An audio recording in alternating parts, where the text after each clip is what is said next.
While we're all waiting impatiently for the next season of The Boys, Prime Video is bringing us a spin off series that focuses on horny and dangerous supes who get into all sorts of messes.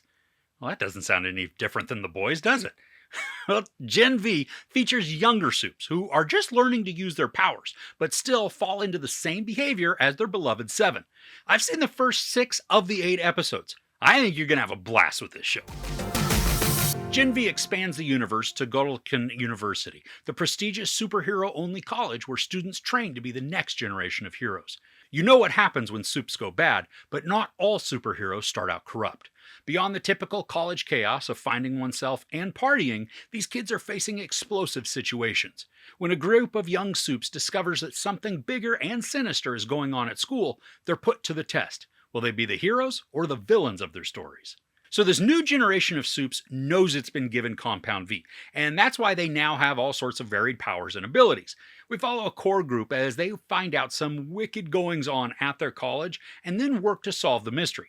That kind of made it sound like a bit like Scooby-Doo, right? But this is so much more violent and disturbing than Scoob and Shaggy ever encountered. Just like within The Boys, not all of the characters in this show are meant to be the ones we root for. And because this is still following the satirical look at corporate greed, exploitation, and untoward politics, the humor is right in line with what we've seen in The Boys, complete with real heroes, villains pretending to be heroes, and then flat-out villains.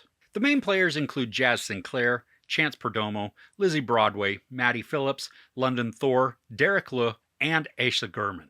Now, not all of these start out as likable, but many of them did grow on me rather quickly. Now, the show includes all of the angst that you'd expect from hyped-up college students who are stronger, faster, and fiercer than almost anybody else on Earth. But they still have the problems of jealousy, insecurity, identity, and parental stress. And in these areas, they are wildly relatable, allowing some of the characters to become sympathetic and endearing. Now, at least in the first 6 episodes, the show continues to push boundaries as far as it can, using exploitation and biting commentary mixed with extreme visuals to prove its points. I mean, there's plenty of blood, guts, and gore spread throughout, with multiple episodes featuring at least one character drenched in blood from something gnarly and unexpected. Now, most of the special effects look convincing and good, but I also viewed screening copies, so not every single one of the sequences may have been finalized. That being said, what was shown is effective and explosive. Now, for me, one of my favorite characters is Emma, played by Lizzie Broadway.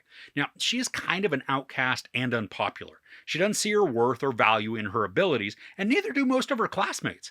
I mean, it's sad to watch her throughout several of the episodes just shrink more and more into herself, withdrawing and almost disappearing because of the pressure and the stress that others place on her.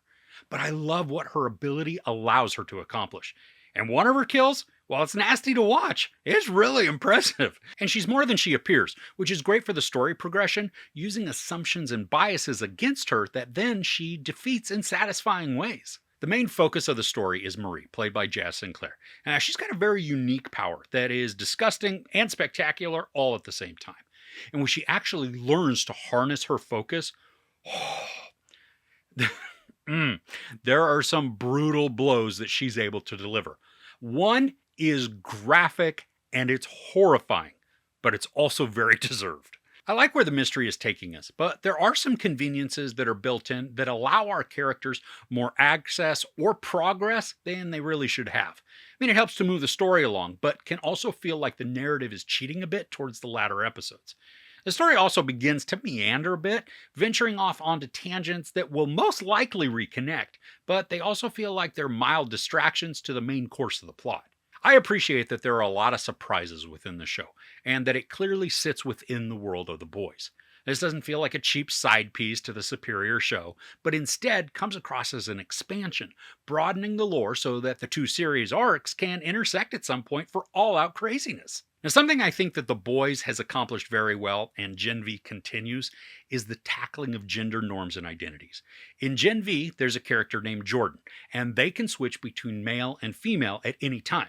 But the awesomely unique thing is that each presentation has different powers. So Jordan is really a powerhouse supe and a formidable foe.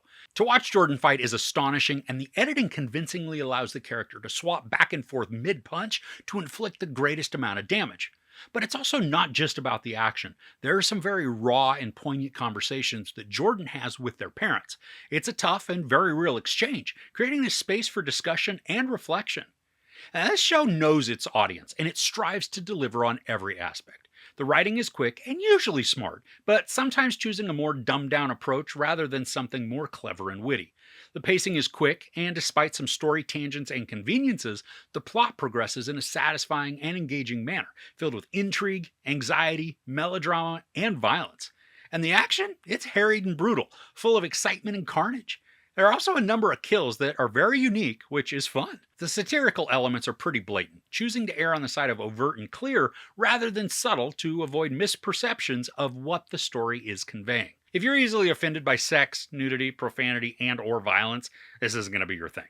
If, though, you search out content specifically for those traits, I think you're going to be highly satisfied.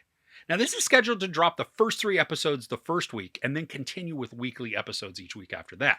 And while I love to watch all of these all at once for just this brutal and gory binge session, there is enough story content in each episode to make it worth the weekly watch. So like I said, there's a bunch of sex, graphic nudity, a ton of profanity, and a tremendous amount of gruesome violence. Now I'm going to hold off on giving this first season a score since I haven't seen the final 2 episodes. So far though, I'm really enjoying the series, and I can't wait to see how they tie this in with a boys storyline at some point in the future. So has this one been on your radar? Do you enjoy The Boys? Who's your favorite character? Let me know in the comments below. If you enjoyed this review, please give it a like. Also, don't forget to share and subscribe. I'm Chris. This is Movies and Munchies. Thanks for couching with me.